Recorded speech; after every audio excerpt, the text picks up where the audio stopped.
Welcome back to 6 and 6, where we cover 6 stories from around the world in 6 minutes or less. With that said, start your timer. We begin today in South America, where Brazil is elevating all possible actions after the U.S. tariffs. Brazil is considering various responses to the U.S. tariffs, including appealing to the World Trade Organization. The Brazilian government emphasizes its commitment to maintaining fairness in bilateral trade. From Reuters, Brazil said on Wednesday it is assessing all potential responses to the U.S.'s 10% tariffs on imports from Latin America's largest economy, while its Congress approved a bill outlining the framework of trade relations. In an official statement, the Brazilian government remarked, quote, "We are assessing all viable options to ensure reciprocity in our trade relations, which may include appealing to the World Trade Organization to safeguard our legitimate national interest," end quote. Moving to Africa, Ghana's central bank is facing a split decision on interest rates. Ghana's Monetary Policy Committee, MPC, has shown division in its decision-making process regarding interest rates. The split reflects differing views on how to manage inflation and economic growth. From Reuters, quote, 2 of the 5 members of Ghana's Central Bank Monetary Policy Committee voted for its prime interest rate to be kept at 27% during the last meeting, at which the bank hiked the rate by 100 basis points to 28%. Minutes showed on Wednesday. The division in votes underscores the differing opinions within the MPC regarding the approach to combating inflation. During the unexpected rate increase announced on Friday, Governor Johnson Asaya emphasized that a stringent monetary policy was essential for curbing inflation. Next, we shift our focus to North America, where Mexico has decided not to engage in a tariff war with the U.S. President Claudia Sheinbaum has announced that Mexico will retaliate with tariffs against the United States. Instead, Mexico aims to strengthen its economy through other means.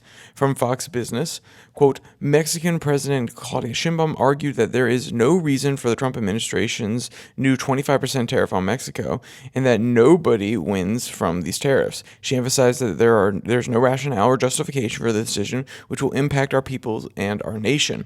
Nobody benefits from this choice. Sheinbaum also highlighted the potential repercussions of tariffs, stating, quote, "It's unfathomable that they do not consider the harm that this will inflict on American citizens and businesses due to rising prices on goods produced in our country," end quote.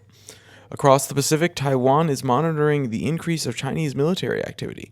Taiwan has detected significant Chinese military presence around the island and heightened tensions following China's military exercises. From Reuters, quote, China's military conducted 2-day war games around Taiwan, which were codenamed Straight Thunder 2025A. The focus of these operations was to enhance the capability to impose a blockade on the island and execute precise strikes. Chinese military stated, quote, "These exercises concentrate on aspects such as identification and verification, warning and expulsion, as well as interception and detention, aiming to elevate the troops' abilities in the area that is this region and control of this region in a blockade or management of the situation," end quote. In Australia, the government has criticized U.S. tariffs as not being an act of a friend. The Prime Minister of Australia, Anthony Albanese, has described the U.S. tariffs as, quote, "not indicative of a friendly relationship," but has ruled out imposing reciprocal tariffs to avoid economic harm.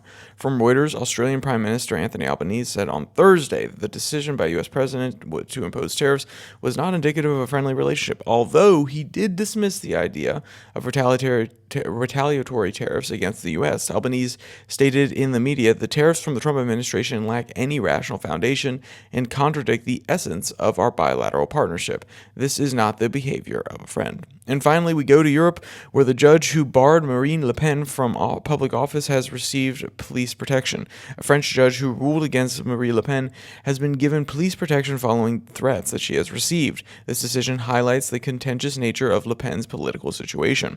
From Reuters, quote, "The threats against de Perthus, sorry if I'm mispronouncing your name, sir, and other judicial officials involved in the Le Pen trial have prompted soul-searching in France about the current wave of populist discontent that is eroding the trust in the nation's legal system.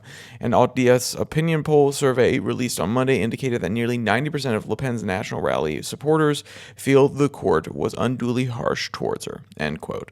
And of course, if you want to check out any of today's articles, all of them will be linked in the description below that like and subscribe button. You can find also down there the link to the Spotify, to our Pocket Cast, Podvine. So anywhere you can go and listen to podcasts and download them, the links will be down there in the description.